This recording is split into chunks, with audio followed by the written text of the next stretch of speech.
Bet you didn't see this one coming, idiots. Okay, so if you're like me, you're probably wondering why Next Move Games made a third one of these bad boys. Money! Today we're talking about Azul Summer Peen. Okay, so let's go right down into the lore, because as we know, Azul is a very lore-heavy game. So King Manuel I, who's apparently the Mr. Krabs of Portuguese royalty, wants you to embellish yet another palace. First it was the tiles of Evora, then it was the stained glass of Sintra, and now we have the random supplies of the Summer Pavilion. So you're probably saying to yourself, well, this sounds rushed. It's because it is, and it shows. So to wrap up the lore section of this video, let me just spoil one big thing for you. King Lin-Manuel Miranda I has died. I wonder what from. So I'll be doing almost nothing other than comparing all the Azuls to each other in this video, so I suggest that you go ahead and look at the other two Azul videos that I've made. We have the first Azul and Stained Glass of Sintra. I would suggest that you look at both of those reviews to use as background information before you watch this one. For the rest of the review, I'll be referring to the three Azul games as follows. The original is just Azul, Azul Stained Glass of Sintra is just Stained Glass, and this one is just going to be called something like Spring Potato. I have no fucking idea.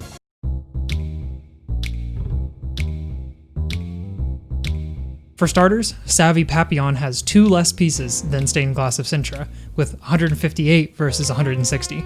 The instruction manuals are more similar to each other than the base Azul, both being exactly 6 pages and absolutely crammed with information. I'm going to take some time harping on the scoreboard again like I did in Stained Glass. This is nearly identical to the one from Stained Glass, and it doesn't have that completely useless zigzag pattern. That's probably the only exception. Both scoreboards from both versions use a paper board instead of board.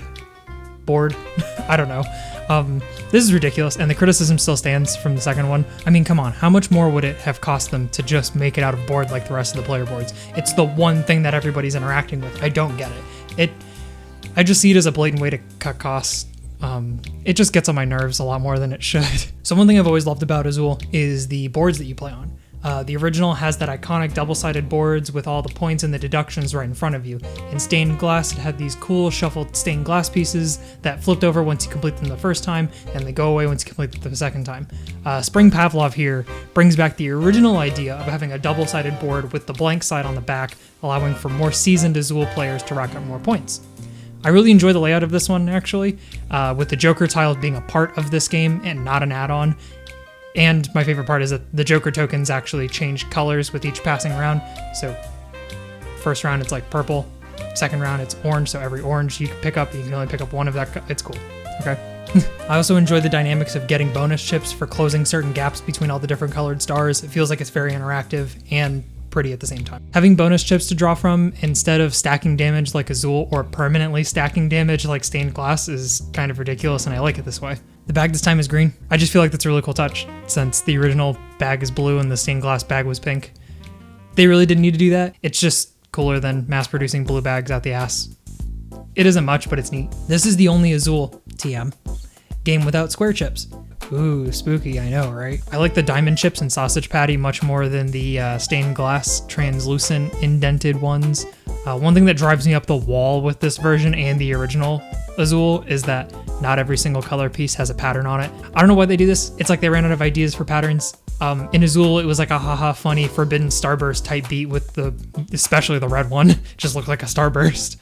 Stained Glass had no designs on them at all, which kind of made sense because you're using glass. But this is just supposed to be random supplies.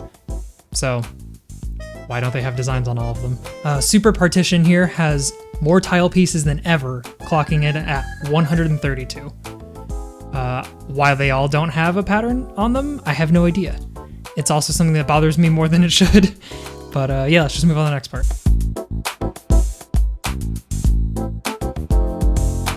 One thing that all of the Azuls have in common is the chip drawing mechanic that it's so well known for. Pretty much the only thing that actually holds all of these games together is the idea of fancy game pieces that you want to eat, all being drawn from the center. One thing that I do like in the last two Azuls that the first one doesn't have is the chip tower. You take all of the used or cleared out chips into this little paper folding tower. This ensures that you're using all of the chips and cycling through them instead of just dumping everything back into the bag or keeping them off to the side in a mess. I might just start using the tower in the base game of Azul just because I like this mechanic a lot more. In stained glass, it was like a church steeple or whatever, which made sense. In Spontaneous Patrick, we have a clock tower that looks vaguely British. I like the idea enough to put aside how awkward and large it is. Certified fun fact before I move on to the ratings.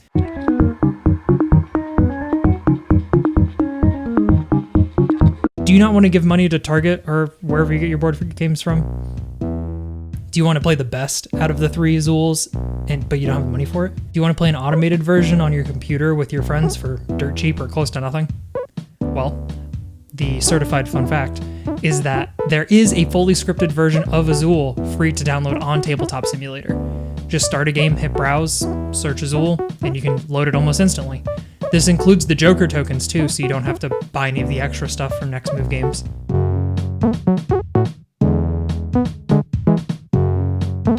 The fact that there's no damage or weird point counting mechanics in this game actually makes it the easiest Azul yet.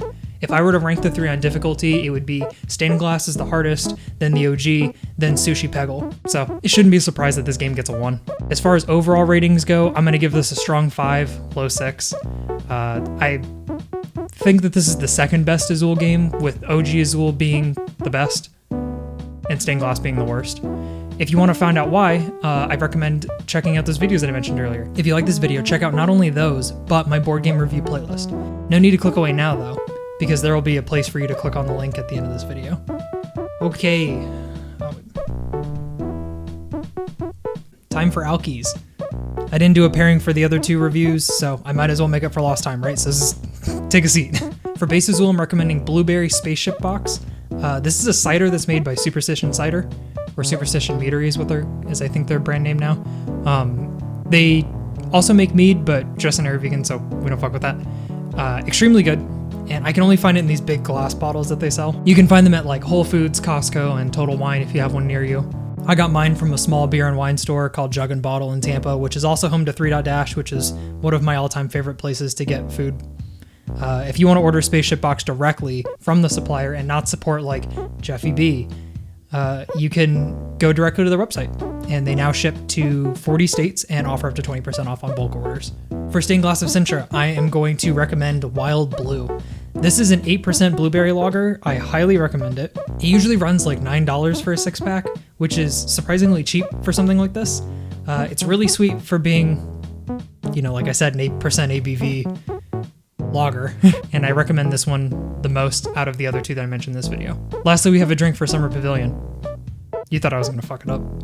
I wanted to steer away from the blue aspect and kind of lean more into summer for this one. I wanted to provide a beer that I really enjoy during summer, and I'm from Florida, so summers here are like living in the devil's crotch. I'm recommending a craft beer, actually, that I enjoy at the beach. I know that sounds weird, and that's Big Storm Brewing's Tropic Pressure.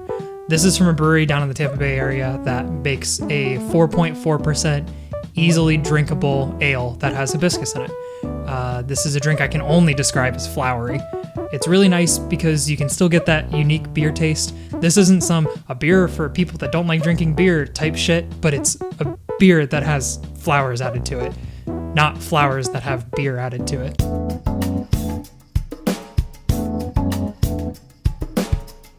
Okay, I'd like to use the ending of this video to throw out a couple ideas there. For starters, I just wanted to point out something that I am painfully aware of at all times, and that is that these board game reviews have really started to not only stagnate, but go down in overall viewership. To promote the sharing of this video and to get it into the YouTube algorithm a little bit more like the Mario 64 video did, I'm gonna promise new content. Because the Azul videos usually do better, I'm just going to say if this becomes the most viewed board game review, I will do a separate video on how to play Azul. With it being available for free if you have Tabletop Simulator already, I feel like this is a very fair incentive. This video really doesn't even have to get that many views to be the most viewed board game review, so I'm actually looking forward to making it. I was also considering making a Patreon because, let's be real here, I love doing this.